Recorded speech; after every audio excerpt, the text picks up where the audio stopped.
and welcome to the Soul Support Center's weekly dose of love, inspiration, and support. And today we're going to talk about 3 tips. And today I'm going to give you 3 tips for experiencing more joy in your life.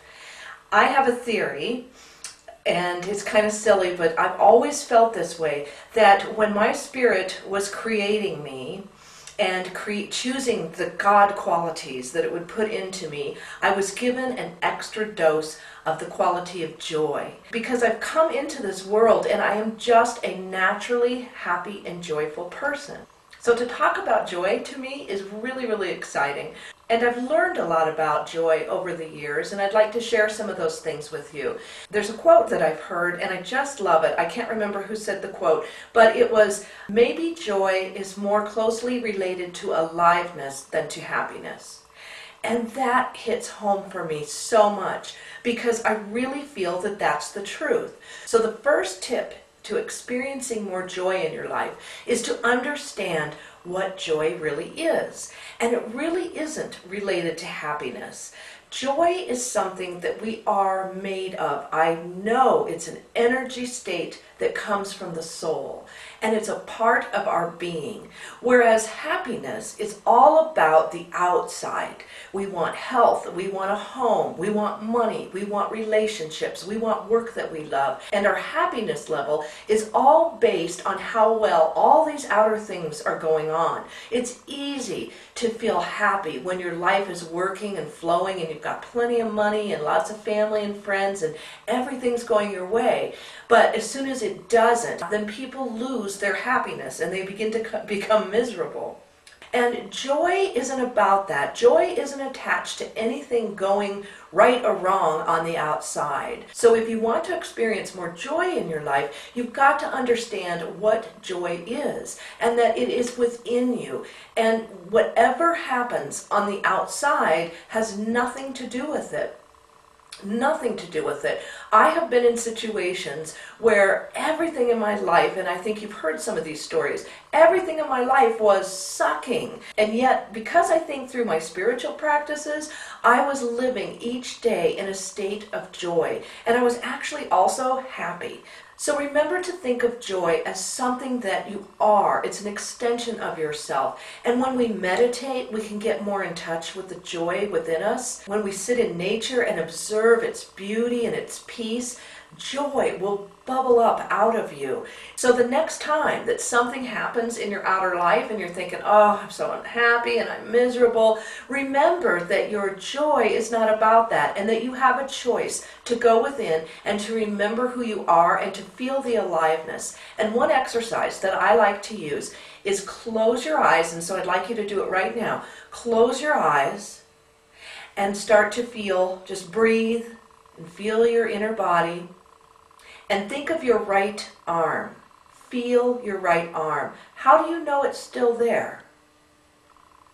Because you can feel it. You feel a soft vibration or a pulsating. That is the aliveness that I am talking about when I'm speaking of joy. That's what it's like. It's kind of a little hum and an aliveness in the background of your life. And it feels good. And that's the feeling I'm talking about when I talk about joy. It may not always be whistles and band and real loud, high energy thing. Joy is kind of an undercurrent that's always there in your life no matter what. So this tip number 1, learn to understand what joy is and start to seek out those feelings within yourself. Return back to the joy and don't allow outer life to dictate whether you feel that joy or not. Tip number 2, you will hear this a million times from me because it applies to pretty much everything in the world if you want to live a happy, spiritually centered life, and that is to start living more present. And I'll tell you, there are so many days where I will get up in the morning, I'll drive someplace, I go to my meetings, I'll stop at the store, and I get home and I look back and it's as if it's just a blur. I can hardly remember it because I'm always stuck in thought. As I'm driving down the highway, a million thoughts are going through my head. I'm not paying attention to the drive. As I go to my meeting, I'm worried about being late. I'm meeting the people, I'm talking and wondering what I'm going to say. Then I leave and drive again, and I stop at the store, and I'm all focused on, okay, I got to get my stuff, and then I got to hurry out and get back home. But I'm never present. I didn't enjoy the drive on the highway. I didn't notice the beauty around me. I didn't take time to slow down and really focus on the people I was with or the purpose of the meeting and the intention of it. I didn't pay attention and feel gratitude and be present while I was in the grocery store and enjoying all of the wonderful colors and the people around me. These are habits that we really need to learn to establish, and we're so out of the habit of doing this, especially in America. Everybody is on full throttle all the time, and they're always in their heads, so nobody's really present. You're not getting the true focus of a person and their essence, because all of us are so scattered.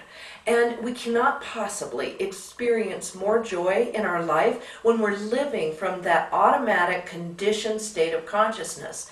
And we're all about shifting our consciousness right now on the planet. So it takes real practice. So I will say, you will hear me say this over and over and over again, but we have to make efforts to live in the present moment. Now, whenever I do live in the present moment, and I've gotten so much better at it because I have practiced it, that's when I feel the joy. There is a natural joy in the now moment every time I turn to it. Well, maybe not every time, because there are some moments that you want to get through. It could be a bad moment. But overall, almost every time I turn to the moment, I'm feeling my natural state of joy, because the moment is always amazing. It's a miracle that it's manifested. I think Eckhart Tolle puts it so well when he says the totality of the entire universe has brought itself together to bring you to this place in this now moment. And that is so miraculous. And then we begin to have a respect and a reverence for life. And the joy can't help but bubble up and come through. And you can start enjoying everything that you're doing because you are present. So going to the grocery store is an incredibly joyful experience because you are present to it. There's so much there. So something as simple as going to the grocery store can induce great states of joy when we are present to it. There is so much in this world to enjoy, and I think so many of us miss it because we're stuck in thought and we're stuck in patterns and habits of thinking and being in the world, and I think it's so important that we work at changing that now. So tip number 2 is learn to be in the present moment. And tip number 3 is all about enoughness. Now, the ego will tell us that we have to have, I want, I need, I must, and it wants to keep you going 24/7, and it's constantly striving for something, and it's always trying to achieve, and it always wants to have lots and lots of stuff. And when we can get to a point where we just learn to live in the feeling of enoughness, that I don't need anymore, we automatically stop the ego from its habits and its patterns, and we return back to the state of spirit when we have enough. And believe me, we really do. Take a day, take a week, get in the habit of sitting in your life with enoughness, without wanting a thing. That is how we experience more joy in our life. It's not something that we have to reach for. It is something that is already there, that we just need to shift our consciousness and perception so that we can open up to seeing it, because it's already there. So it's very, very easy to experience joy. It's part of your essence and it's who you are. It is always here in the now moment. Through our joy, we realize that we are always living with enough. And when we have enoughness, we feel that great happiness and that great joy of life and aliveness. So I hope that you're willing to practice these tips this week and really experiment with it. Look at what you think joy is, live in the present moment, and live with enoughness. And I think you're going to experience a great explosion of aliveness and joy in your life. And I think ultimately that's what it's all about. We want to feel connected to our spirits, and our spirits are joy. So thank you, and we will see you next time.